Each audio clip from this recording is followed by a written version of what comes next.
అక్షరం హెచ్టీవీకి స్వాగతం. మంచిర్యాల జిల్లా చెన్నూరు పీఎస్సీఎస్ చైర్మన్ చల్లా రామరెడ్డి మాట్లాడుతూ గత బీఆర్ఎస్ ప్రభుత్వం 10 సంవత్సరాల కాలంలో రైతులకు 1 లక్ష రూపాయల రుణమాఫీ కూడా చేయలేదన్నారు.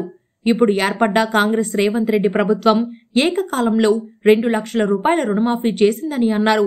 ఇది రైతు ప్రభుత్వం అని కోనియాడారు. ఈ చెన్నూరు సహకార సంఘంలో మొత్తం 172 మంది రైతులకు ఉన్న రుణం పూర్తిగా మాఫీ జరిగిందని సంతోషం వ్యక్తం చేశారు.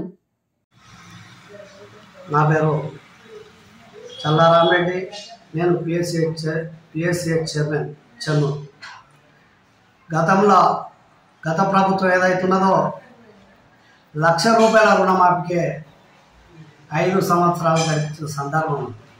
ఈరోజు కాంగ్రెస్ ప్రభుత్వము రేవంత్ రెడ్డి గారి నాయకత్వంలో ఒకేసారి వన్ టైం కింద ఫస్ట్ విడత 1 లక్ష రూపాయలు అవుతున్నదో ఇచ్చిన మాట ప్రకారము 12/12/2018 నుంచి 9/12/2023 మధ్య కాలంలో ఎవరైతే లోన్లు తీసుకొని ఇబ్బందులు పడ్డారో రుణ విముక్తి చేయడానికి కోసం గవర్నమెంట్ ఏదైతే సంకల్పం పెట్టుకున్నదో 1 లక్ష రూపాయలు తొలి విడత కూడా 1 లక్ష రూపాయల లోపు ఉన్న వాళ్ళు మొత్తం మంది చేయడం జరిగింది వన్ టైం కింద.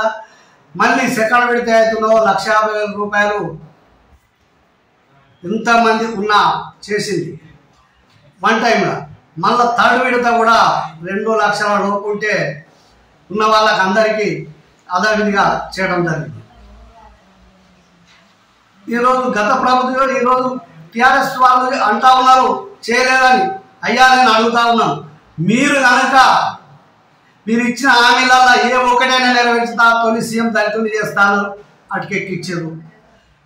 దళితులు 3 ఎకరాల భూమి అన్నారు, అది అటుకెక్కిచ్చారు. తర్వాత ఇది డబల్ బెడ్ రూమ్ అన్నారు, మేకలీడ గొర్రాడ కుక్కలాడ పందులీడ అన్నారు. ఏదైనా ఇది ఒక్కటి కూడా మీరు చెప్పిన ఒక్క మాట కల్లిబుల్లి మాట చెప్పి ప్రజలు పడవబెట్టడం తప్ప మీరు చేసింది ఏమి ఒరగబెట్టింది. ఇదివరకు కేసీఆర్ జన్మదినాలు ఎన్ని నడిచినాయి, అన్ని జన్మదినాలలో కూడా ఒక్కరు ప్రతి జన్మదినానికి ఇంటింటికి నీళ్ళు అంది అని మేము వచ్చి కొట్లాడమన్నాం. మీకు సిగ్గు లేక కొట్టచ్చి అడిగారు, అయినా కూడా పబ్లిక్ చీప్ కొడుతూనే ఉన్నారు. ఈరోజు కాంగ్రెస్ గవర్నమెంట్ వచ్చిన తర్వాత 6 గ్యారంటీలతో ముందుకు వచ్చిన తర్వాత ఈరోజు రైతు ఫస్ట్ ఆడ వాళ్ళకు బస్ కిరాయి అవుతున్నదో ఉచిత బస్ ప్రయాణం ఫస్ట్ స్టార్ట్ అవుతుంది జరిగింది. నెక్స్ట్ డే అవుతున్నదో 200 యూనిట్ల వరకు ఫ్రీ అన్న కరెంటు ప్రకారము అర్హులైన వాళ్ళందరికీ కూడా 200 యూనిట్ల వరకు బంద్ చేసిన ఘన చరిత్ర కాంగ్రెస్. ఈరోజు గ్యాస్ కూడా 500 రూపాయల సిలిండర్ ఇస్తా ఉన్నారు. చాలా మంది పడతా ఉన్నది. అక్కడక్కడ కొన్ని చిన్న పెద్ద లోపాలు ఉండవచ్చు, అయినా కూడా ఇది సరిదిద్దుతామని చెప్తా ఉన్నారు. ఈరోజు కాంగ్రెస్ ప్రభుత్వం వచ్చిన తర్వాత ఎంతో మంచి జరుగుతున్నది తప్ప చెడు జరుగుతుంది. ప్రాజెక్టు అని కట్టిన ప్రాజెక్టుల ఎన్నో అవకతవకలు. ఈరోజు ఇంతకుముందు గత ప్రభుత్వం ఏదైతున్నదో అండు పెట్టిందన్న ముంపు స్టార్ట్ అయితే అయ్యా మేము అడుగుతా ఉన్నాం, రైతులు ఎంతో ముంపు బాధితులు ఇబ్బంది పడతామని మీరు అదే దొంగచాటన వచ్చి 50,000 మందితో వచ్చి నేను నీళ్లు తీసుకపోతా అన్నారు.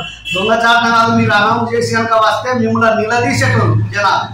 ఇక్కడ ముంపు బాధితులు నిలదీసేటోళ్ళు దొంగచాటన వచ్చి మీరు వెళ్ళిపోయారు.